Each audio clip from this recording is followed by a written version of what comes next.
Power of liberation from the power that grips a man.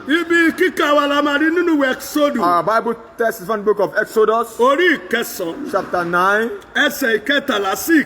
from verse 13 to 16. Exodus chapter 9, from verse 13 to 16. Olúwa sì wí fún Mósè pé, dìde ní kùtùkùtù òwúrọ̀, dúró níwájú Fáráò, wí fún pé, báyìí ni Olúwa Ọlọ́run àwọn ọmọ ogun wí, jẹ́ kí àwọn ènìyàn mi kí ó lọ, kí wọ́n lọ sìn mí.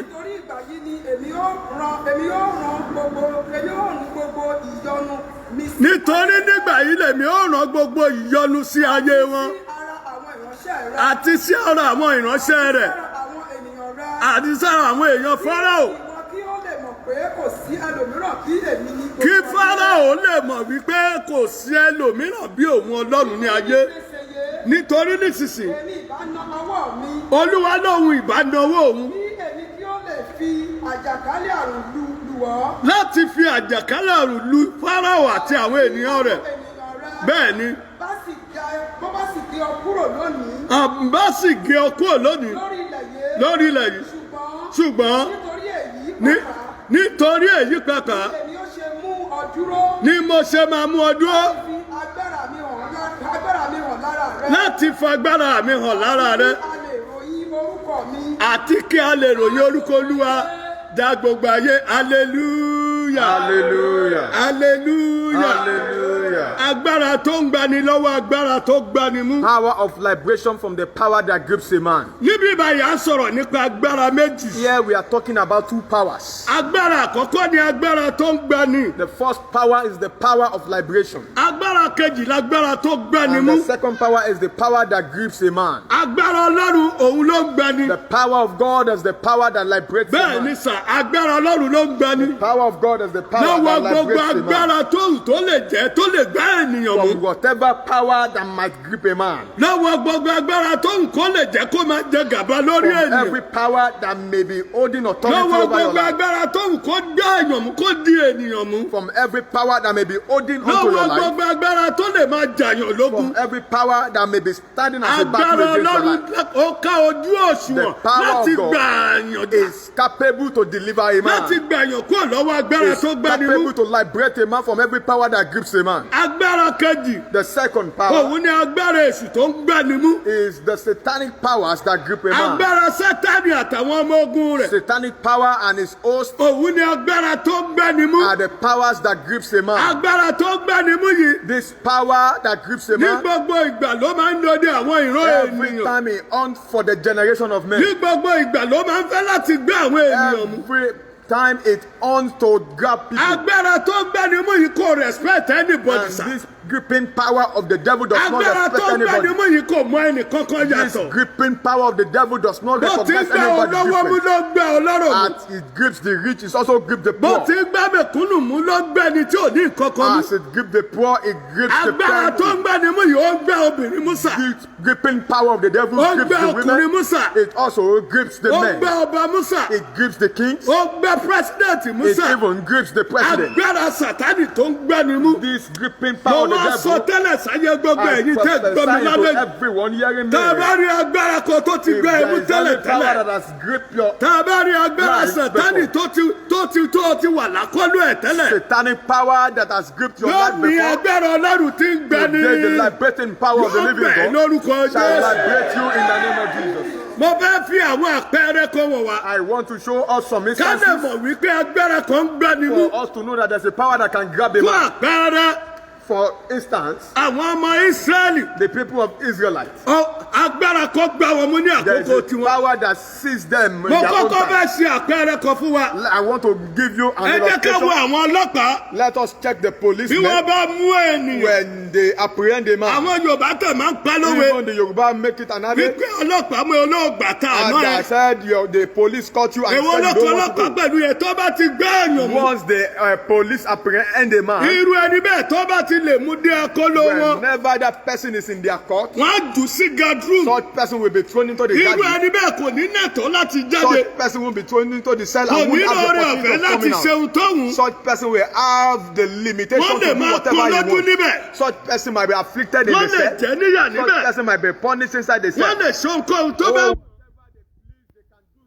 Person. agbára tó ń gbẹ́ni mú nìyẹn. Gripping power of Tó the bá ti wicked. gbẹ́rú ẹni bẹ́ẹ̀ mú. Whenever such person is being Wọ́n ní ká lórí apprehended, ẹ̀. they have Ṣe ohun tó bá wù ú. whatever they like unto such Bẹ́ẹ̀ person. gẹ́gẹ́ lágbára Sátánì ń gbé Similarly, we are ọ̀pọ̀lọpọ̀ mú. talking about the gripping power of the devil that has gripped so Agbára many yìí ti people. gbé ẹlòmíì mú This sá. gripping power of the devil has grabbed some people. Agbára Sátánì tí mo sọ yìí. This satanic power I'm talking Ó about, ti gbé ẹlòmíì mú sínú àìsàn. it has seen some people into sickness. Àìsàn ló gbé sínú ayé Oh, it ẹlòmíì. has given some people what we call Irú ẹni sickness. bẹ́ẹ̀ àjọyè fò ní kú fọ̀ And some ládé. person will be into terminal disease. Ó gbé ẹlòmíì mú sínú Some òṣì. people are being gripped into poverty. Ó gbé ẹlòmíì mú sínú àìní. Some people are being gripped into needy. Agbára yìí gbé ẹlòmíì mú sínú This wàhálà. power of the wicked has gripped in for some people Ó into gbé ẹlòmíì different mú troubles. sínú ohun tí ò tọ́ tí ò It has jẹ́. gripped some people into different calamities. Agbára Sátánì tí ń gbẹ́ni mú. Satanic power that grips a man. Nígbà tá agbára yìí gbé àwọn ọmọ Ísírẹ́lì mú. When this power sees the people of Israelites, Ó gbá wọn mú ní ilẹ̀ Íjíbítì. it grips them in the Ó land of gbá wọn Egypt. mú sínú ìnira. Oh, it grips them into pain. Ó gbá wọn mú sóko It ẹrú. grips them into affliction and Ó slavery. gbá wọn mú sínú ìyà. It grips them into Ó gbá suffering. wọn mú sínú òṣì. It grips them into poverty. Wọ́n fi ohun gbogbo pọ́n wọn lójú. And everything they were afflicted Bíbélì on pé wọ́n everything. sunkún nínú ìsìnkú Bible wọn. said they wept in their Wọ́n slavery. sunkún nínú ìpọ́njú. They wept while they were afflicted. Olúwa wá gbọ́ ohùn wọn. And God had their voice. Ó wá sọ̀kalẹ̀ And then they descended láti wá gba Ísírẹ́lì to deliver Israelites lọ́wọ́ agbára from amúnisìn. the gripping power of Èyí tó slavery gbá wọn mú. that has gripped them. Ọlọ́run wá lo gbogbo agbára ẹ̀ God used all the power and Ó fi capacity gba that He Ísírẹ́lì possessed to deliver Israelites lọ́wọ́ agbára tó gbá wọn from mú. this power that gripped them. Agbára tí Ọlọ́run lò ní ìgbà Oh, náà the same power that the Lord tó used fi gba them Ísírẹ́lì to lóko ẹrú. liberate Israelites from Gbogbo the oko ẹrú tí ọ̀tá fi ẹ́ sí. every slavery that Gbogbo you inú are ìsìnkú tí ọ̀tá fi ẹ́ sí. into, whatever slavery that you Gbogbo find inú yourself, ìnira tí ọ̀tá fi ẹ́ sí. whatever pain you find yourself Lálẹ́ òní. tonight, by the Bó o ti power ń of the gbọ́ mi living God, bóyá ọ̀sán tàbí as àárọ̀. you hear me, whether Lórúkọ tonight or Jésù, morning, agbára Olúwa yóò gbẹ̀ lọ́wọ́ wọn power of lórúkọ Jésù. liberation shall liberate you in the name of Jesus. Agbára Olúwa yóò gbẹ̀ lọ́wọ́ The wọn lórúkọ liberating Jésù. power of God shall liberate you in the name of Agbára Jesus. tí ń gbani lọ́wọ́ agbára tó gbani mú. Power that liberates a man from the power that grips a man. Agbára ọ̀tá kò respect anybody. Oh, the power of the enemy do not respect Bí any man. agbára Fáráò ti le tó. As powerful as the power Ó of fi Pharaoh ìyà jẹ was, àwọn ọmọ Ísírẹ́lì it lójú ẹ̀. afflicted the people of Israelites. Ṣùgbọ́n ẹni tó lágbára. But he that possessed Láyé power, àti ní ọ̀run. both in heaven and Ó earth, lu agbára ẹ̀. uses Ó power fi gba Ísírẹ́lì to là. liberate the people Nínú of ìwé Israel. Jeremáyà. In the book of Jeremiah, Orí ìkẹtàléníọgbọ̀n. chapter 14, 33. chapter 33, Ẹsẹ̀ ìkẹrìnléníọgbọ̀n. Verse 34. verse 34. Jeremiah 33, 34. Jeremiah 50, 33 to 34. Jeremiah 50 from verse 33 to 34. Jeremiah 50, 33 to 34. Báyìí ni Olúwa àwọn ọmọ ogun wí. Báyìí lolúwa àwọn ọmọ ogun wí pé Àwọn ọmọ Ísírẹ́lì àwọn ọmọ Ísírẹ́lì àti àwọn ọmọ Júdà àti àwọn ọmọ Júdà tí jùmọ̀ pọ̀ tá à ń jùmọ̀ pọ̀ lójú papọ̀ àwọn tí ó kó wọn ní ìgbèkùn. lọ́wọ́ àwọn tó kó wọn ní ìgbèkùn. Wọ́n mú Wọ́n dì wọ́n mú ṣinṣin. wọ́n kọ̀ láti jọ̀wọ́ wọn lọ́wọ́. Wọ́n kọ̀ láti jọ̀wọ́ wọn lọ́wọ́ lọ. Ṣùgbọ́n olùràpadà wọn lágbára. olùràpadà wọn lágbára. Olúwa àwọn ọmọ ogun ní orúkọ rẹ̀. Yóò gba ìjà wọn jà. Yóò gbàjà wọn jà. Kí ó lè mú ilẹ̀ náà sinmi. Kó lè mú ilẹ̀ náà sinmi. Kí ó sì mú àwọn olùgbé Bábílónì wárìrì. Kó sì mú àwọn olùgbé Bábílónì wárìrì. Mo tún wí lẹ́ẹ̀kan sà. I say it once again. Agbára tó gba ẹmu tó di ẹmu that ṣinṣin. power that sees your life, that grips you Agbára tí gbẹ̀ni yóò gbẹ̀ lọ́wọ́ wọn lórúkọ that Jésù. liberating power of God shall liberate you from them. Hear this. Olùràpadà wa lágbára. Our Redeemer is powerful. Aláìní yóò fagbára ẹ̀wọ̀n lórí ọ̀tá Tonight tó he gba will ẹmu. manifest his power over the power that Aláìní grips yóò you. fagbára ẹ̀wọ̀n lórí ọ̀tá tó gba Tonight he will ẹmu. manifest his power over the power Aláìní yóò fagbára ẹ̀wọ̀n lórí that ọ̀tá tó ń jẹ́ níyà. Tonight he will manifest his power over the power that punishes Nítorí you. agbára tó gbẹ́ni mú yìí. Because this gripping power of the wicked Ní ìgbà mìíràn. sometimes Agbẹ́lòmíì mú sínú igbó mímu. grips a man into drinking in their head. Ẹ̀rí odindi àgbàlagbà. You see an adult ó lè jẹ́ ẹni tó lówó. He might be rich. ṣùgbọ́n tó ní pé agbára kan gbà mú But sínú igbó because mímu. there is a power that has gripped him into smoking, a máa wọnú ìgbẹ́ láìsí pé fẹ́ yàgbẹ́ a máa lọ dígbò mú bẹ̀. such person will go into the bush without ẹlòmíì a máa wọnú dedicating to go tọ́lẹ̀tì and lọ mú gbọ́. some people will go into the toilet to go and smoke in a their tún end. máa jò oorun And tọ́lẹ̀tì. such person will also be bẹ́ẹ̀ lòmíì perceiving bá the dín odor in láàárọ̀ the toilet. báyìí. Oh, when some people wake up in the onígbẹ̀ẹ́jà morning, igbó ló fẹ́ they mu. have nothing to do Nítorí in the agbára toilet, kó just gbà to mú. drink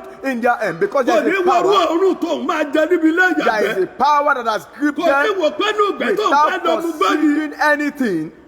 inú ìgbẹ́ tó ń fẹ́ lọ mú gbọ́ That yìí. this bush I'm going into to bóyá go and àkọ́kọ́ lè smoke ṣe wúlò marijuana. ó lè gé oúnjẹ mẹ́. Oh, there might be something dangerous that nítorí can bite agbára me kan again. ti gbà mú. Because there's a power that has Awọ gripped bẹ̀ lọ. them, they will go into the Nítorí bush to agbára go sínú and igbó smoke mímu. marijuana. Because there is a power that has gripped them. Into ẹlòmíì agbára yìí gbà mú sínú sìgá some mímu. people that are, this power has gripped them into smoking a máa cigarettes. fi kọ́ràn kan ní. They smoke cigarettes. bó bá jẹun bí ọ̀bá tí ì mú sìgá Whether báyìí. after eating, if they've not Ara smoked ẹ̀ kò ní cigarettes, wálẹ̀. they are not satisfied. bó bá rìn bí ọ̀bá mú When they sìgá. walk and they did not smoke gbogbo cigarettes, tó bá ṣe tí ọ̀bá rí sìgá. whatever they do without smoking ọkọ ẹ̀ cigarettes, kò ní oh, balẹ̀. they are not satisfied. nítorí agbára kan ló gbà mú Because there's a síbẹ̀. power that has gripped their life into agbára smoking yìí. cigarettes. lálẹ́ òní. This power tonight, olùràpadà ẹ yóò gbẹ̀ lọ́wọ́ your ẹ̀. Redeemer, Jesus, ẹni shall tó redeem dá ayé you. àtọ̀run He, yóò the gbẹ̀ lọ́wọ́ creator of ẹ̀. heaven and earth, shall deliver agbára you. yìí. This power ọgbẹ́ni mi mú sínú agbèrè àti ìbáṣágà. some people into fornication and adultery. tó bá ti gbá wọn mú báyìí. Once they are gripped into ẹ this jẹ́ mọ̀ fornication and wípé adultery, odidi you see a complete á adult, dẹ̀ máa ṣe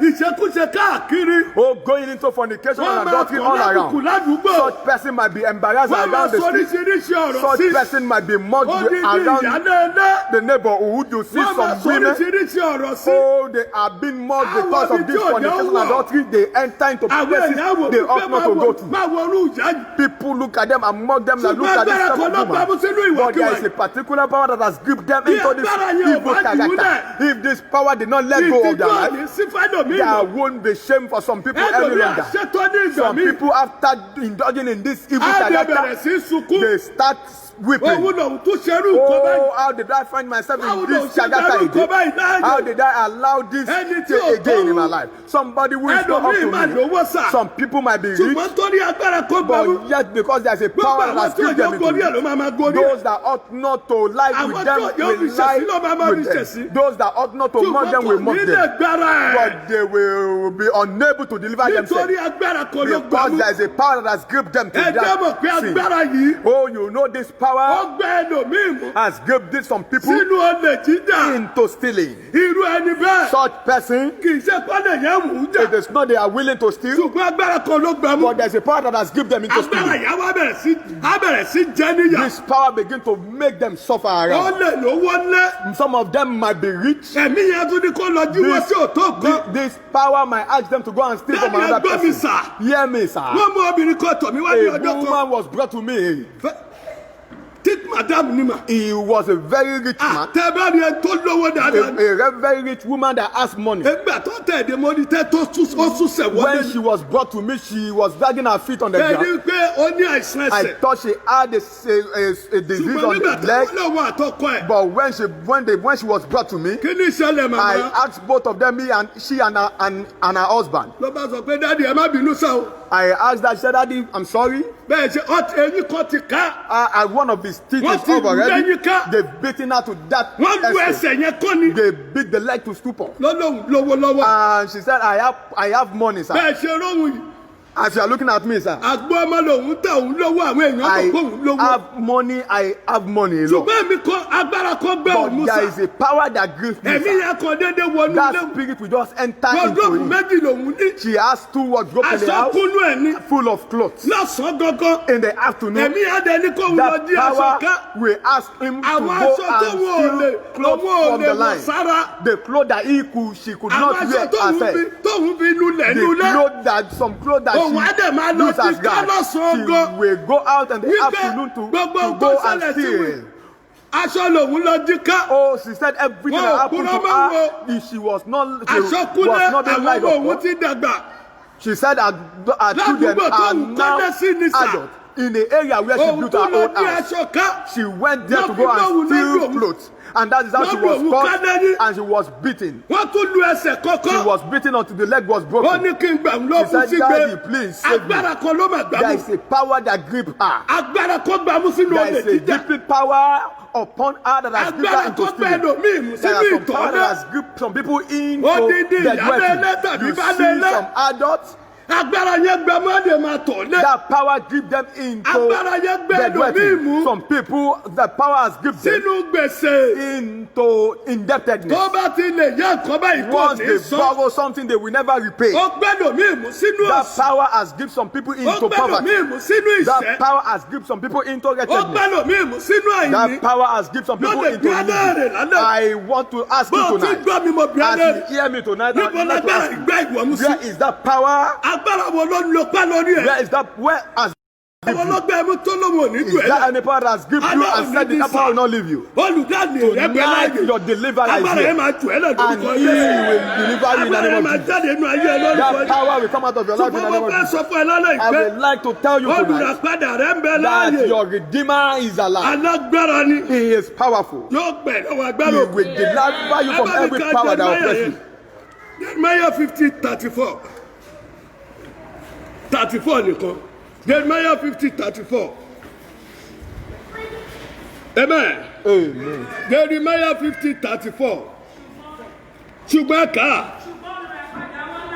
ṣùgbọ́n olùràpadà wà lágbára. Olúwa àwọn ọmọ ogun lórúkọ rẹ̀. ní jíjà yóò gbẹ̀jà wa jà. kí ó lè mú ilẹ̀ náà sinmi. kó mú àwọn olùgbé bábélì wárìrì. ọlọ́run á fún ẹ ní ìsinmi lálẹ́ The Lord shall give you rest. wà lọ́wọ́ ọ̀tá yẹn. You will be free wà from your lọ́wọ́ ogun enemy. yẹn. You shall be Ìwé free from all your Leviticus battles. The book of Leviticus. orí ìkẹrìndínlọ́gbọ̀n 26 Leviticus verse 13. 26 verse 13. èmi ni olúwa ọlọ́run. olúwa ní èmi lolúwa ọlọ́run The yín. Lord mú yín láti ilẹ̀ Íjíbítì. tí ó mú yín láti ilẹ̀ Egypt jáde wá. kí ó má ṣe wà ní ẹrú wọn mọ́. kí ẹ̀yin kó má ṣe wà ní ẹrú wọn mọ́.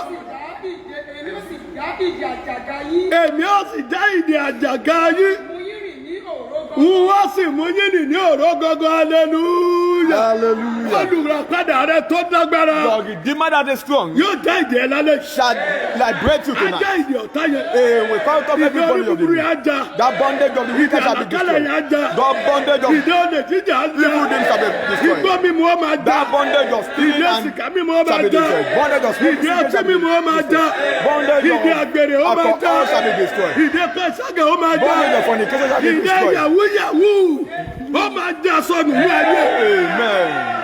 nítorí ìdè ní yahoo. Because bondage bẹ́ẹ̀ ni is going agbára into kan ló gbé ẹmu down. síbẹ̀.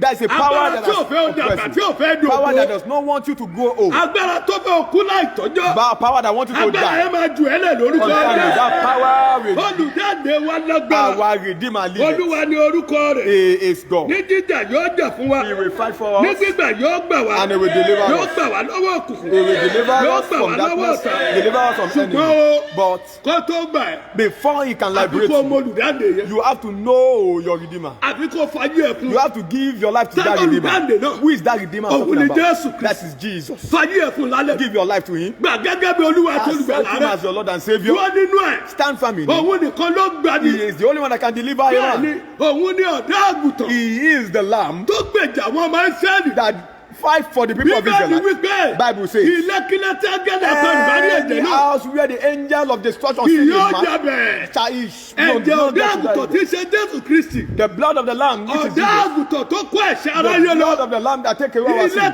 tí inú ayé ẹni tí Sátánì bá rí ẹ̀jẹ̀ yẹn. Any life that Satan sees this blood, ayé ẹni bẹ́ẹ̀ ni Sátánì ń dùn lẹ̀. that life is free from Satan. Sátánì ò ní gbẹ́rù ẹni bẹ́ẹ̀ mọ́. Satan won't be able to hold that Abọ́lọ́wọ́ agbára person. òkùnkùn. Such person will be free from darkness. abọ́lọ́wọ́ abọ́lọ́wọ́ Sátánì. will be free from Satan. Abọ́lọ́wọ́ ìṣẹ́. Satan will be free Abọ́lọ́wọ́ from gbèsè. poverty and Abọ́lọ́wọ́ debt. ìní. Will be free from Abọ́lọ́wọ́ needy. ogun. Satan will be free from Abọ́lọ́wọ́ battle. wàhálà. He will be free from Ẹni bá problem. ní Jésù. Whoever that has Tí Jesus, ṣe ọ̀dọ́ àgùntàn. which is this lamb, Òun la lọ́gbára. he is the powerful Tí one ń gbani. that delivers Ó a ní ní man. gbígbà òun ó He gbà. said in deliverance, he will Ó ní deliver wọ́n us. mú àrùn lọ́rọ̀ He gọ́gọ́. said he will make you À to ń walk borí àwọn ọ̀tá wa. and overcome your A ó enemies, sì ṣẹ́gun wọn. and you shall be victorious. Nítorí náà, For that bí reason, o ti gbọ́ mi as lálẹ́, you hear me gba tonight, Jésù yẹn gbọ́. accept Jesus. Fàyè rẹ̀ fún. Give your life to Jesus. Fi ọkàn rẹ Give fún. your soul to Him. Dúró nínú ẹ̀. Stand firm in Òun Jesus. nìkan ní gbani. He is the only one that can Òun deliver you. nìkan ló lè ṣẹ́gun He fún is the only ẹ. one that can Yóò gbà give you ẹ́. victory. Ó sì ní ìṣẹ́gun. And you shall possess Agbára tó gbani.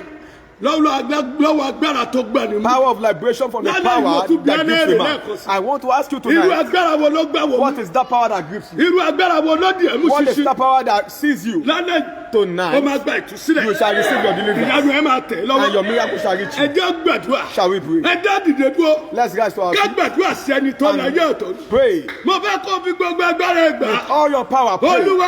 Oh God, Níbo lágbára Sátánì gbé mi mú where sí? is that power of Satan has gripped me? Agbára Sátánì. Satanic Níbo power. ló gbé mi mú sí? Where has he gripped me? Jésù Kristi. Jesus Ìwọ Christ. ló gbani lọ́wọ́ You ẹ̀. are God that can gbani deliver. lọ́wọ́ Sátánì àtàwọn Liberate ọmọ me ogun from ẹ̀. Satan and his host. Open your mouth and pray.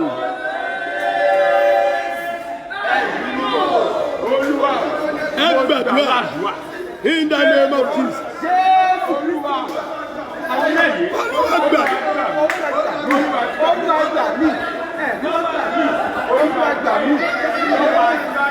Ẹ gbàdúrà.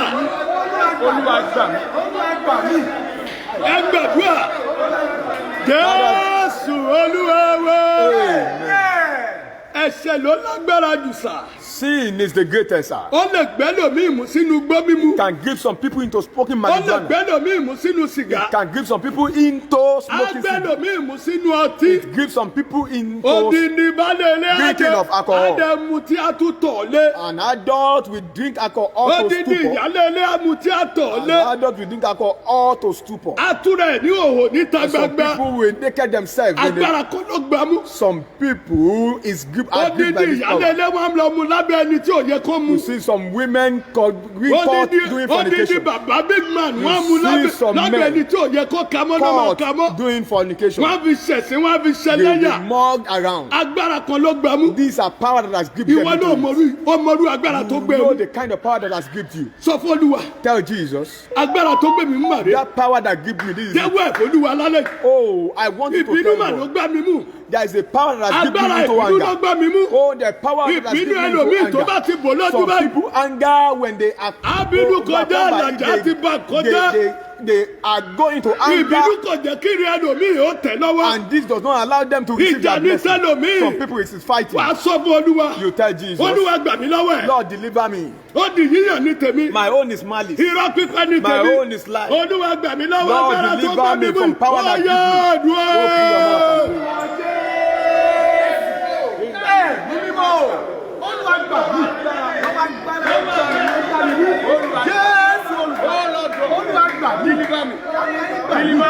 Open your mouth and pray. Oh Lord God, deliver me. Oh Lord God, deliver me from all power that hold me down. Oh Lord God, deliver me. Deliver me. Deliver me. Deliver me. Deliver me. From every power that grips me. In the name of Jesus. Deliver me. Father, deliver me. Deliver me, oh God. Kristi Olúwa wa. Ẹ jẹ́ gbàdúrà. Let's pray. Ìwọ náà bá sì bẹ́ẹ̀ náà ṣe ń bá sí kó gbàdúrà yẹn dáadáa. Pray fervently. Wàá sọ fún Olúwa. You tell Jesus. Wàá kọ́rúkọ Jésù tó In the lẹ́ẹ̀kan. name of Jesus in the Lord voice. Olúwa tú àṣírí ẹ̀ lálẹ́ Oh yìí. God, reveal the secret tonight. Ọ̀tá àti ènìyàn ìkà. Every wicked man Tó gbẹ òpó. Tó gbé àgọ́ ẹlòmíì wọ̀. that takes another person's appearance, Ọ̀tá àti ènìyàn ìkà. that enemy and that wicked Tó man gbé àgọ́ ara that ẹlòmíì takes wọ̀. another person's image Tó fi ń dà mí to lógun. fight against me. Olúwa tú àṣírí ẹ̀ Lord, lálẹ́. reveal that person. Tálẹ̀ ènìyàn náà. Who is that person? Tálẹ̀ lágbára Who òkùnkùn is náà. that wicked man Tó gbé àgọ́ that ẹlòmíì takes wọ̀. another person's Tó image fi ń dà mí to lógun. fight against me? Olúwa. Oh God, Tú àṣírí ẹ̀ lálẹ́. reveal the secret of that person. Ó Open yá, your mouth and pray. àdúrà. In the name of Jesus. Reveal the secret of the person. Any man that take the image of another person to fight against you. Father, reveal their secret. Reveal their secret. Reveal their secret. Reveal their secret. In the name of Reveal their Jesus. secret. In the mighty name of Jesus. Reveal their secret. In the name of In the name of Jesus. Reveal their secret. Let's pray, family. Some people will say they had a dream, they see their mom. It is not your mother that is behind your case. Oh, they are taking the image of that woman. Some people will say they see their wife in their dream. Oh, they took the image of that woman, not your wife. Some people will say they had a dream. They see their husband's mother. It is the wicked that has taken that image so that you cannot have mercy over that woman. Pray, sir. Who is that person that took my image? If there's any wicked man, any demonic man, oh, that take my image or the image of another person to fight against my life. Oh, Lord, reveal their secret. Oh, some people reveal their secret. Open your mouth and pray.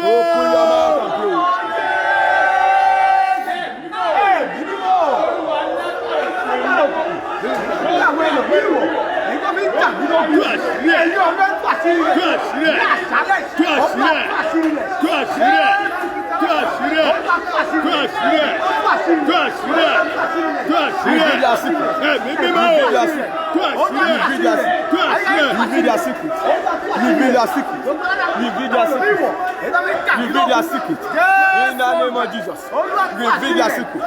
In the name of Jesus.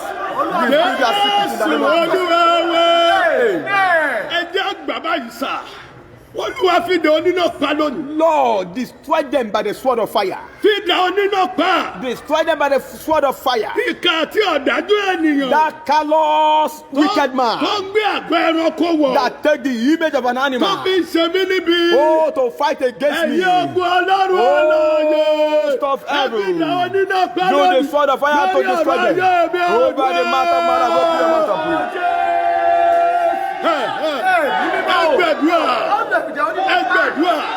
Les Mosontolia, les Kakayama Roma Sada, in the name of Jesus. In the name of Jesus.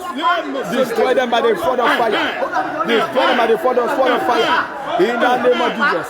Any wicked demonic man that take the image of an animal to fight against my life, my caliber side. In the name of Jesus. In the name of Jesus. Sword of fire. Consume them. Destroy them. Sword of fire. Destroy them.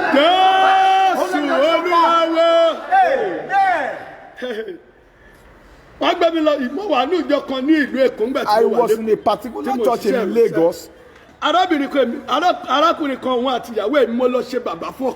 was the one that stand as the father to the husband at Ekiti State. The first year after the marriage, no child. The second year after the marriage, no child. The third year, I called the wife. Oh, nothing. He said, Daddy, God did not do. We are seeking the face of the Lord. I said, you are seeking the face of the Lord.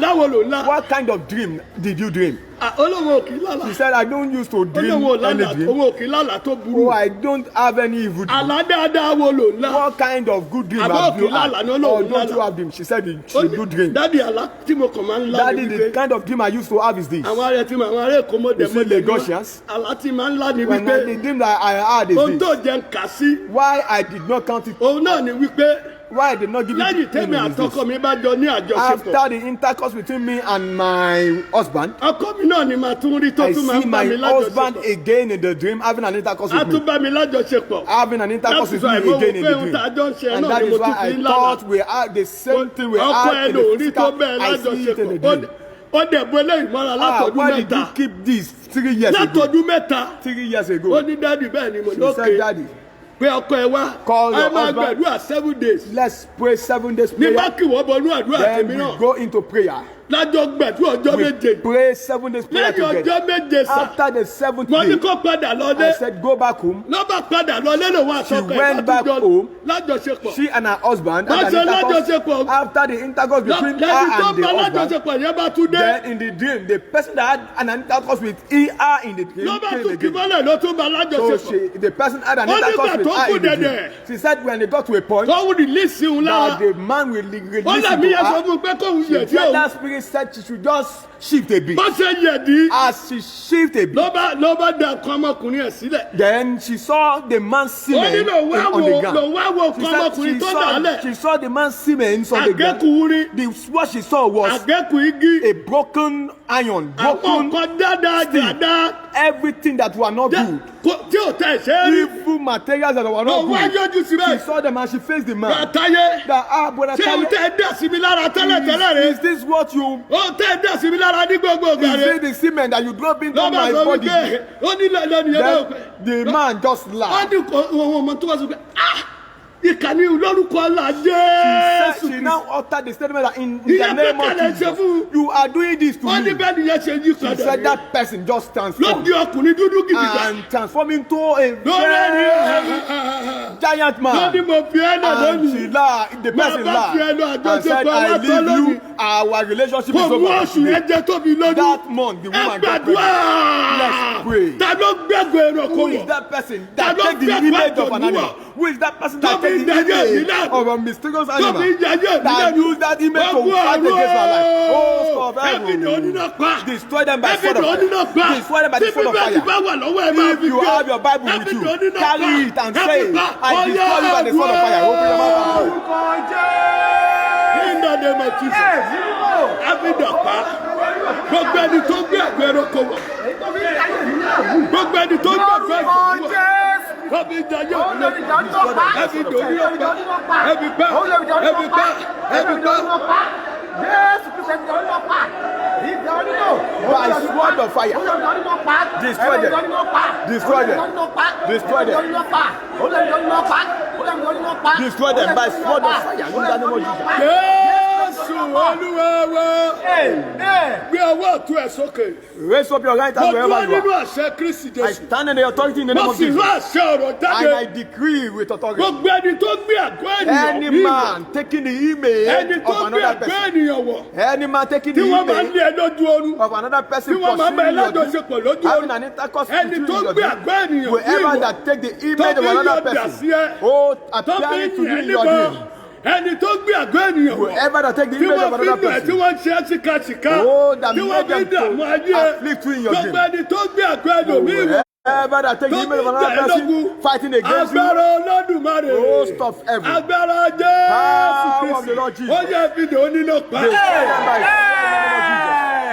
Ẹbìdì oníná pa. Destroy them. Ẹni ogun ọ̀run. Host of Ẹbìdì heaven, oníná pa. destroy them in the name of Jesus. Lọ́wọ́lọ́wọ́ ẹbìdì oníná pa. Destroy them in the name of Jesus. Ó ti rí bẹ́ẹ̀. Àṣẹ ti gùn. Jésù Olúwa wa. Gbàdúrà.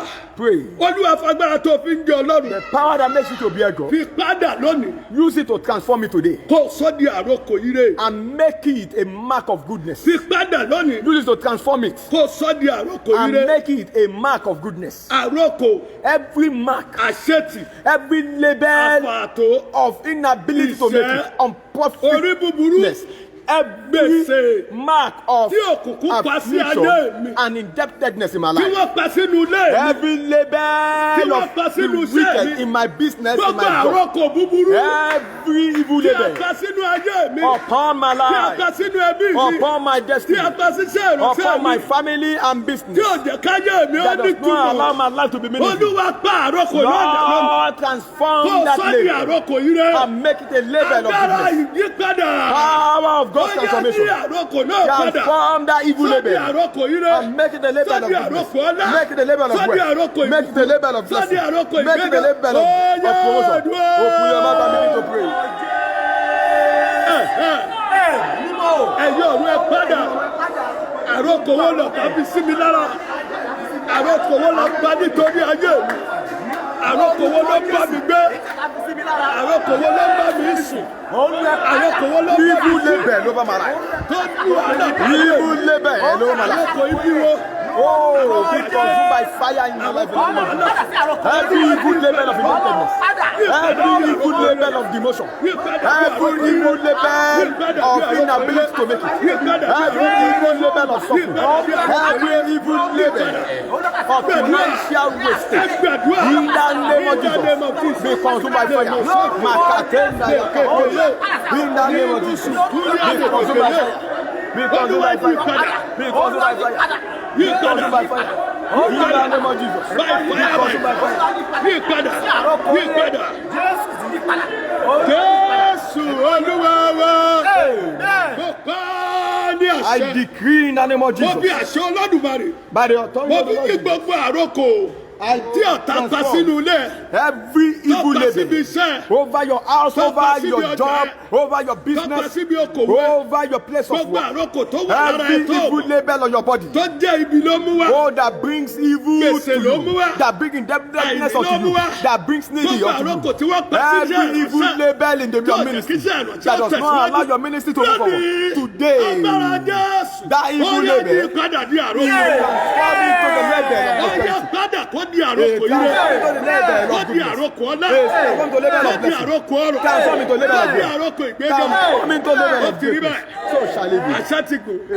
Jésù Olúwa wa. In Jesus' mighty name. Ẹ jẹ́ gbàdúrà yìí dáadáa Let's sí. pray this prayer, sir. Ẹ̀yin abiyamọ ní kẹ́ gbàdú. Let the parent pray. Nítorí ẹ̀yin ni òye àdúrà yìí Because yé. you will understand this prayer the most. Ọjọ́ tí aláboyún bá bímọ. The day the pregnant woman deliver her baby, Ọjọ́ náà ló ń gbàgbé ibi ọmọ. that day she forgets the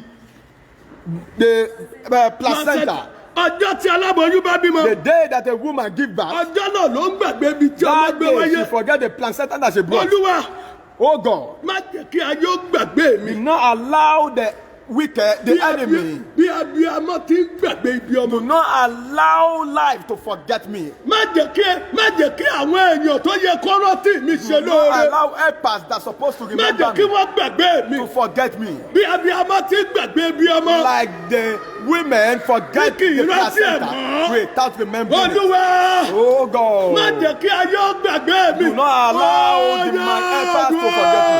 Open your mouth and pray. In the name of Jesus. Olúwa o. Ọjọ́ tí aláboyún tó bá bímọ. Ọjọ́ náà ló máa gbàgbé bí ọmọ. Olúwa gbogbo ẹni ó yẹ ó ṣe mí lóore.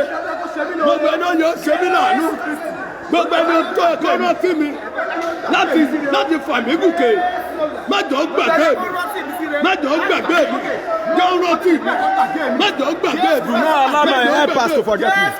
Helpers that are supposed to remember me.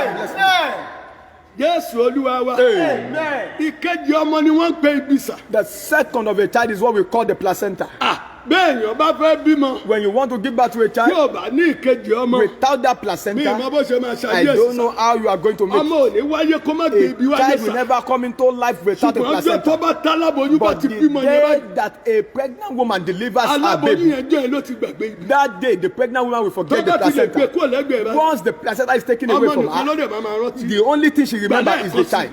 Pray Tá again. a bá rí ohun tí wọ́n fi tí wọ́n fi ibi ọmọ ṣe. Whatever the placenta is Lórí ayé being mi. used against my life, Wípé kí ayé kó fi gbàgbé mi kú rere. that my helpers should forget me. Tá a bá rí ohun tí wọ́n fi ibi ọmọ ṣe. Whatever placenta is being used against my life, Bí abiyamọ ti ń gbàgbé ibi ọmọ. that this is how the Bẹ́ẹ̀ pregnant ni kí woman wọ́n ṣe gbàgbé mi. forget his placenta. Láti ṣe mí That lóore. I should be forgetting. Ẹ bá gbogbo sẹ́nà jẹ́. Oh Lord, destroy Gbogbo every ibi tó work ti of the gbàgbé mi. wicked. Wherever my helpers have forgotten me, Bí abiyamọ ti let my rántí ọmọ helper rẹ̀. begin to remember me. Bí abiyamọ ti As rántí the ọmọ rẹ̀. pregnant woman remember his child. Rántí mi. Oh, let Ẹ my bẹ̀rẹ̀ sí helpers rántí. remember Ó me. yá àdúrà. Open your mouth and pray.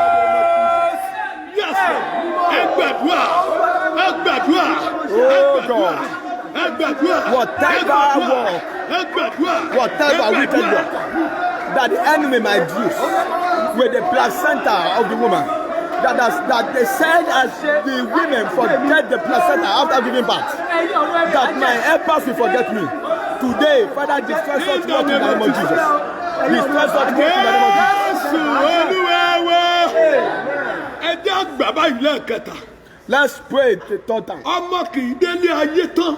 A child will never get into Bẹ́ẹ̀ni the sà. heart. Ọmọ kì í délé ayé tán. After getting into the heart of Kó a tún child, padà fojú rí ibi ara ẹ̀. we never see, he or she will never see Èèwọ̀ our sà. placenta. Èèwọ̀ ní sà. When a baby comes into life, Ọmọ kì í délé ayé or tán. she will never see Kó the tún padà placenta. fojú rí ibi A ara ẹ̀. baby will never come into the life and see his or her placenta. Olúwa Oh God, gbogbo ègún ìdílé. every household cause, Ègún ìdílé bàbá mi. oh household cause of my father's Ègún house, ìdílé ìyá mi. household cause of my mother's Gbogbo house, ègún àrìnàkò. every cause that I Ègún encounter, àforíkọ́. every cause that I use Gbogbo my head to ègún pass, tí mo mọ̀. every cause that I Àti know, tí mi ò mọ̀. and the unknown Bí cause over ọmọ my kì í head, ti délé ayé. as the child will never Wọ́n get tún to rí the ibi mọ́. heart and see your Olúwa placenta. Oh má jẹ́ God, nìkan pàdé do ẹ̀kún not mọ́. allow me to Má encounter jẹ́ my kẹ́kọ̀ọ́ cause rìnà anymore. pàdé mi Do mọ́. not allow my Èmi cause to àtẹ̀gún rule over me. ìdílé. I and Èmi household àtẹ̀gún cause. àrìnàkò. How and Èmi I àtẹ̀gún and tí mo mọ̀ tí mi ò mọ̀. I and Má unknown jẹ́ cause. kẹ́mi àti òórìnà kọ́ra mọ́. We must not encounter each other again. Open your mouth and pray. In the name of Jesus. Yes, Lord. Yes, Lord. Èmi àti ẹni tí mo mọ̀ tí mi ò mọ̀. Èmi ẹ̀ mọ̀. Má jẹ́ òrìnà pàdé bí mọ́. Mi ò gbọ́dọ̀ pàdé bí mọ́. Ègún ìdílé bàbá. Ègún ìdílé ìyá má jẹ́ pàdé ẹ̀. Nígbà tó ọmọ bá ti délé ayé, kì í tún rí pàdé ibi. Bẹ́ẹ̀ni, kì í tún fojú rí ibi ọ̀rẹ́. Olúwa má jẹ́ pàdé bí mi mọ́. In the name of Jesus. Má jẹ́ òrìnà pàdé bí mọ́.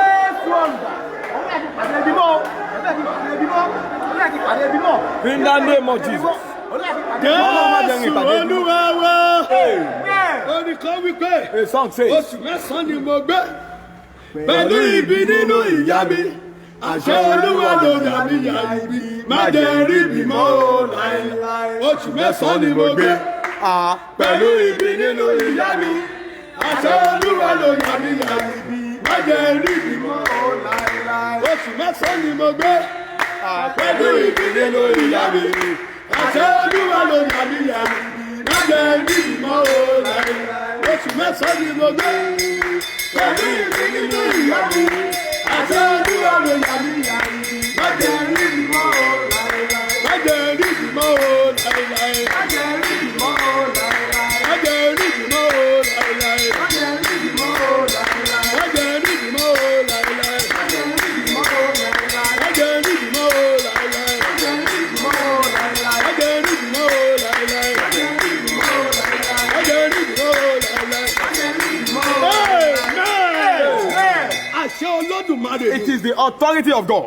Bí ibi níjọ́ tí ọmọ àti bí bá dáyé. Whenever the baby and the placenta get to Wọ́n á life, gbé ibi wọ́n lọ rí mọ́ ibi the tọ́mọ yẹn ò ní dé placenta mọ́. will be taken to where the child will never be seen again. Ibi tọ́mọ yẹn ò ní rìnà bọ̀. Where will the child will Òun náà máa lè never gbé mi sí. will Nítorí ọmọ yẹn ò ní fojú rí ibi because yẹn the mọ́. child won't be able to see the Gbàgbé ẹ̀ placenta. lẹ́ẹ̀kan sí. Pray that prayer once again. Èmi àtọ́gùn ìdílé bàbá mi. I am the cause of my father's house. Òní ni mo Olúwa má jẹ́ ó dọ̀la. Oh, today and not tomorrow. Èmi àtọ́gùn tó jà mí. I am the battle of my father's house. Èmi àtọ́gùn tó wà ní ayé I mi. am the battle in my life. Òpin àtọ́gùn tí mo mọ̀. I am the battle that I Èmi know. àtọ́gùn tí mi ò mọ̀. And the unknown battle. Èmi àtọ́gùn tó jaṣẹ́. I am the battle that Èmi confronts my àtọ́gùn tó job. jàdílé mi. I am the battle that Bí confronts ọmọ my kìkì family. fojú rí ibi mọ́. As the child never sees Èmi the placenta. àtọ́gùn náà. I am that battle. Olúwa má jà rí bàbá látò. Let there be Bí separation. èmi àti ẹ̀ níyà. Let there be Bí ọmọ separation. àti mi níyà. Oh, as the placenta and the child are separated. Let there be separation between I and my battle. Open your mouth and pray. Yes, Lord. In the name of Jesus.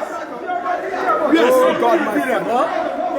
Let there be separation between I and my battle. In the name of Jesus. Makatena Yabakolia. In the name of Jesus. Let there be separation between I and my battle. In the name of Jesus. Jésù Kristi, Olúwa wa.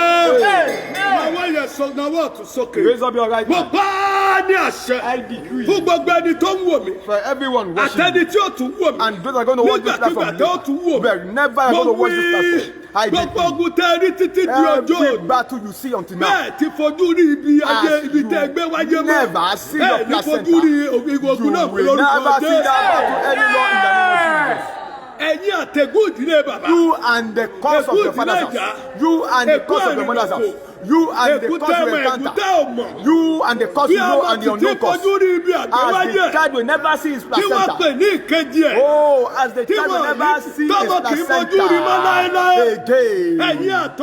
You and the cause of your father's house and your mother's house. Today I decree in the name of Jesus. You are separated in the name of Jesus. That cause is over. Amen. Let's pray, sir. The day that the newborn baby gets into the world, that day the world will close such baby. The day that the newborn baby gets into the world, that day the people will clothe such baby. Even if the mother does not have money to buy clothes, that day there will be somebody that will clothe that baby. Praise, they will look for clothes that baby will be clothed with. The day that the new child gets into the world, that day the people will clothe that baby. Oh God. Clothe me with the garment of glory. Clothe me with the garment of blessing. I get into the world today.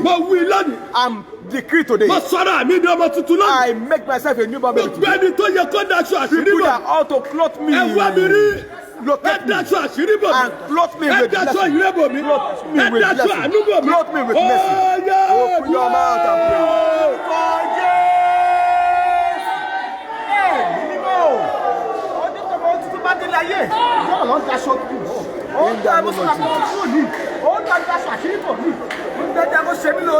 Ọlọ́run daṣọ àṣọ̀dìbò mi.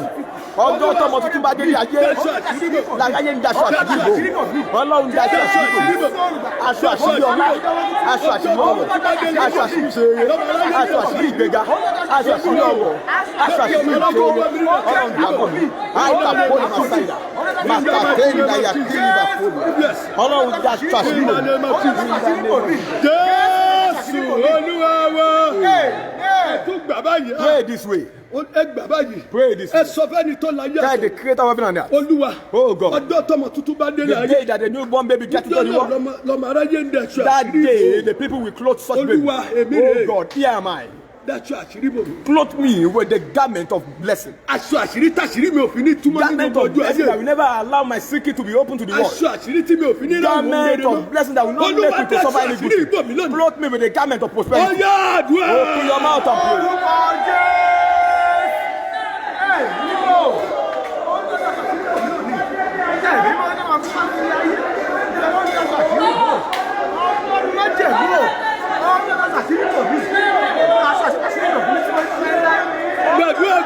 Gbàdúrà ẹ dáṣọ àṣírí bò èmi ni ọkùnrin obìnrin ẹ dáṣọ àṣírí bò àṣírí mi kọ́ bá ṣe kù sí ọwọ́ àmàláyé náà. Jésù Olúwa wa mo pa á ní àṣẹ ọ̀run kó daṣọ àṣírí bò ẹ̀yin áńgẹ́lì ọ̀run ó yẹ kó daṣọ àṣírí bò Jésù Kristi kó daṣọ àṣírí bò ó ti rí bẹ́ẹ̀ àṣẹ ti gùn Jésù Olúwa wa ẹ jẹ́ gbàdúrà yìí. Let's pray this prayer. Olúwa oh God àti òǹtà both the seller àti òǹrà and the buyer ni wọ́n jọ ń pàdé láàrin ọjà. They all meet at the market. Jésù Kristi èmi náà ti déwájú rẹ lónìí. Lord, I am here before you today. Áńgẹ́lì tí ó tọ́jà ògo fún mi. Angel that will sell me the goods of glory. Áńgẹ́lì tó máa tọ́jú ògo fún mi. Angel that will sell me the goods of glory. Bí ọ̀kà tó òǹrà ti jọ ń pàdé. As seller and buyer meet at the market. Èmi àtàngẹ́lì tó máa tọ́jà ògo fún mi. I and the angel that will sell me the goods of glory. Let us meet in this place. I in this place. Bí áńgẹ́lì tó máa tọ́jà ògo fún mi. That will sell me the goods of blessing, the goods of glory. Let me encounter that. Yes, Lord. In the name of Jesus. Ni wọ́n jọ ń pàdé láti ọ̀gọ́ fún mi. Ẹ̀rú áńgẹ́lì tó máa tọ́jú ògbó fún mi, tó máa tọ́jú ọlá fún mi, tó máa tọ́jú ẹ̀ṣẹ̀ rere fún mi. Ó yẹ kí ìpàdé mi ní àdúrà yìí. Bí ẹgbẹ́ ìpàdé mi, bí àgbáyé ayọ̀ fún mi lọ́wọ́ ẹ̀. Bí ayé ògbó fún mi lọ́wọ́ ẹ̀. Bí ayé ìyanu fún mi lọ́wọ́ ẹ̀. Áńgẹ́lì ìpàdé mi, kó gbàrú ògbó lé mi lọ́wọ́ ẹ̀ Jésù. pàdé mi o. Jésù ti pàdé mi. Ọlọ́run ti pàdé mi o. Ọlọ́run ti pàdé mi. Ọlọ́run ti pàdé mi o. Jésù Olúwa wa. Amen. Ẹ gbàdúrà yẹn sí lẹ́ẹ̀kan. Let's pray once again. Àtòǹtà, Both the seller àtòrà and the buyer, ni wọ́n jọ máa ń pàdé láàrin ọjà. they all meet at the market. Má jẹ́ jọ tajà fúnra wọn. And then they sell goods to each Òrà ara other. tiẹ̀, The buyer buys, òǹtà gbé tiẹ̀ the fún, seller gives agbélọlé. in return. Ọjà àdúrà mo wà lọ́wọ́lọ́wọ́. I am into the trade of prayer. Áńgẹ́lì tí ń tajà ògo. Oh, angel that sell Èmi the àti ẹ goods ti of pàdé blessing. nínú ìjọba I've ẹ̀mí. encountered you in the spirit realm. Èmi fẹ́ gba ògo. I want to receive glory. in Ó the yẹ gbé physical. ògo lé mi lọ́wọ́. Give me my glory. Ògo tá a ti ṣètò ẹ̀dẹ̀. Oh, the glory that is established for me. Ògo tí Jésù ṣètò ẹ̀dẹ̀. Glory that Jesus has established Ògo for me. ìṣerere. Glory of Ògo prosperity. ìdọ́lá. Glory of wealth. Ògo ìlọ́rọ̀. Glory of riches. Ògo àlùyọ. Glory of Ògo ìsọjí breakthrough. ńlá. Glory of Áńgẹ́lì tí ń tajà lifting. ògo. Oh, angel that Àpàdé sell nínú the àdúrà goods of yìí. glory. Ó yá, gbé ọjọ́ ògo mi Give me lọ́wọ́. my glory. Gbé mi lọ́wọ́. Give me my Gbé glory. mi- Ó yá, Open your mouth and begin to pray. Yes. Gbé ọjọ́ ògo mi lé mi lọ́wọ́. Ó yá gba ògo mi lé mi lọ́wọ́. Áńgẹ́lì tí ń tajà ògo. Mo rajà ògo Ó yá gba padà ògo mi lé mi lọ́wọ́. Ó yá gba Mo ògo mi rajà lé mi ògo lọ́wọ́. lónìí. Mo rajà ògo ní In the àṣálẹ́. name of Ó yá Jesus. gbà lé mi lọ́wọ́. Ó In yá the gbà lé mi mighty lọ́wọ́. name of Jesus. Áńgẹ́lì tí ń tajà ògo. Ó yá gba ògo Mo lé rajà mi ògo lọ́wọ́. lálẹ́. Gbà lé mi lọ́wọ́. Ó yá gbà lé mi lọ́wọ́. Gbà lé mi lọ́wọ́. Gbà lé mi lọ́wọ́. Ó yá gbà lé mi lọ́wọ́. Ó yá gbà lé mi lọ́wọ́. Gbà lé mi lọ́wọ́. Áńgẹ́lì tí ń tajà ògo. Gbà lé mi Ó lọ́wọ́. yá ní àṣálẹ́. Ó yá Gbà lé gbà mi lé mi lọ́wọ́. lọ́wọ́. Ẹ má gbà lé mi lọ́wọ́. Áńgẹ́lì gbà lé mi lọ́wọ́. Ó yá gbà lé mi lọ́wọ́. Ó yá gbà lé mi Jésù lọ́wọ́. Olúwa wa. Amen. Wọ́n gbọ́ mi o. Gbọ́ mi o. Tó bá jẹ́ pé inú ìjọ lájọ wà. Ohun tẹ̀mí Ọlọ́run ní ṣe tí kì í ṣe ni máa ní o ṣe. Hear what the Spirit of the Lord Má tells wàá me. wò wípé bóyá òun wò lórí Don't consider Lórí afẹ́fẹ́. or because you Mo are fẹ́ kí watching ìwọ náà ṣe. online. I want you to do it. wàá mú owó kan. Take a particular amount of money Sọ́rí tá a bá ti gbàdúrà ìtọ́. that you want. After this prayer, Tó bá dọ̀la lọ fowó yẹn tọrẹ fẹ́ni tó bá tomorrow wù. go and sow the seed of that money to anybody you like. Bẹ́ẹ̀ni. Ohun tá a tó ń rà ló ń pàdé láàrin Both the ọjà. seller and the buyer meet at Wọ́n the jọ market tajà fúnra wọn. and then they exchange trade. Áńgẹ́lì The angel tí ń ta ọjà ògo. that sell the goods of glory. Áńgẹ́lì tí ń tọjà ọlá. Angel that transact in wealth. Áńgẹ́lì tí ń ta ọjà ìgbéga. Angel that transact in promotion. Mo ra ọjà ògo lọ́wọ́ ẹ̀ lónìí. I receive the goods Mo of rajà glory. ṣe rere lọ́wọ́ ẹ̀ lónìí. I receive the goods of Mo success. rọjò lókè kó pariwo. Èmi rè níwájú Olúwa. I am here before you, O God. Ọ̀tá tó nira ó rà. Both the seller and the buyer meet together at the market to Èmi àti transact. ìwọ Ọlọ́run. I and Èmi God. àti ìwọ áńgẹ́lì. I and the angel of the Lord. Àtijọ́ pàdé We have met nínú àdúrà yìí. in this prayer. Mo rajà ògo. I'm transacting in glory. I receive glory. I buy the goods of glory. I use it to buy glory. I use it to buy wife. I use this to buy success. I use this to buy greatness. I buy it Kí today. bẹ̀rẹ̀ sí lógo tuntun. I Kí receive bẹ̀rẹ̀ new sí glory. láṣeyọrí. I receive success. Ọ̀yá Open your mouth and pray. Lèlò sóńtòjà. Lórúkọ Jésù. Yíbù sùkúlíà lè má kéde. Makatena yakapolia. Aina woli masaida kuliba shanta. In the name of Jesus. Ẹ máa rà. Ẹ máa rà. Ọjà ògo nínú. Ẹgbà. Ẹ̀tọ́ yín ni. Ẹgbà. Ẹ̀tọ́ yín ni. Ẹgbà. Jésù Olúwa wa. Mo pa á ní àṣẹ ní orúkọ I Jésù. decree in the name of Jesus Ọjà ògo. the Èyí tí goods of áńgẹ́lì glory Ọlọ́run ń tà. that the angel Bí o of the ti Lord gbàdúrà transact yìí with. papọ̀ pẹ̀lú. As you pray together with me, Ọjà orí ọjà ògo yẹn rà receive lónìí. that goods of glory. Ọjà àgbéga yẹn ó ti rà á. Receive the goods of Ọjà alá yẹn ó ti rà á. Receive the goods of God. Ọjà àlùyọ yẹn ó ti rà á. Receive the goods of God. Ọjà ìṣẹ́rẹ́rẹ́ yẹn ó ti rà á. Receive the Ọjà goods of ìbùkún yẹn ó ti rà á. Buy the goods Ọjà of oríire yẹn ó ti rà á. Receive the goods of Ó rí promotion.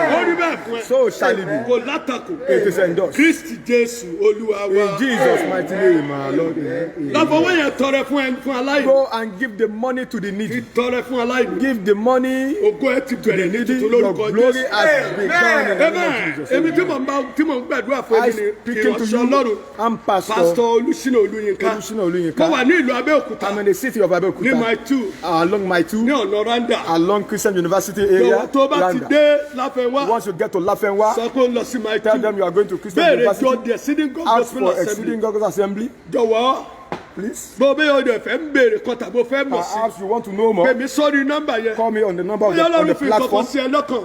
Or whether the Lord Láti put fi ránṣẹ́ anything into ìránṣẹ́ your yìí mind lọ́wọ́. to support this ministry. account number ṣẹ́ The ìránṣẹ́ account number of the ministry ó wà ń bẹ̀ yẹn. is in that. ṣé fún ìjọ Ọlọ́run. It's on the platform. Bó dẹ̀ Give to ṣe ṣe, God. And as you do this, Ọlọ́run ọ̀run yóò bùkún fún ẹ God lórúkọ shall bless Jésù. you in the name of Jesus. ìyanu Ọlọ́run yóò sì And the ṣẹlẹ̀ nínú miracle ayé. of the Lord shall mo kí manifest in gbogbo your àwọn life. àtàjọ I gbàdúrà greet yìí. everyone who have prayed this prayer ẹ together jọ̀wọ́ with bí mo me. ṣe ráyè pé wá. Oh, be àdúrà yìí ní òfin mi lórí ọ̀fẹ́ ṣùgbọ́n Jésù rí yín Jesus bá a ṣe sees jọ you. ń gbàdúrà As ẹ̀rí we lọ̀rọ̀ pray yìí máa together, já sí o your matter shall turn out to ìyanu lọ̀rọ̀ yìí testimony. máa já sí Your matter ẹ shall ó turn máa out to ti ní ògo dé ní testimony. ògo You shall move from glory to bákan glory. náà ní ọjọ́ mẹ́jọ Similarly, next week ẹgbẹ́ Friday, jọ pàdé let's meet here ní again. wákàtí kan aago mẹ́jọ Just 1 hour, sí 8 aago p.m. mẹ́sàn-án to 9 pẹ̀lú p.m. agbára àdúrà For the mi power of prayer lórúkọ again. Jésù wàá rí tiẹ̀ ṣe inú àdúrà In Jesus' name, yours shall bákan náà be ní made ọjọ́ Sunday possible. tó ń bọ̀ On yìí Sunday also, ní dédé agogo mẹ́fà at ìrọ̀lẹ́ exactly 6 aago mẹ́fà p.m. àbọ̀. to 6:30 ẹ tún pàdé p.m. mi lórí Let's afẹ́fẹ́ have an encounter on lórí online ìwàásù on sermon agbára Ọlọ́run on the power of God. lórúkọ Jésù olùgbàlà In the name of Jesus, gbogbo ilẹ̀ máa dọ̀nù You lórúkọ shall all Jésù get to heaven in the name of gẹ́gẹ́ Jesus. bí ọ̀rọ̀ mi As my word, lójoojúmọ́ according to our ní gbogbo word, ìgbà every ní day gbogbo ìṣẹ́jú and every minute, máa gbé ayé ẹ̀ bẹ́ẹ̀ ni wípé live your life as if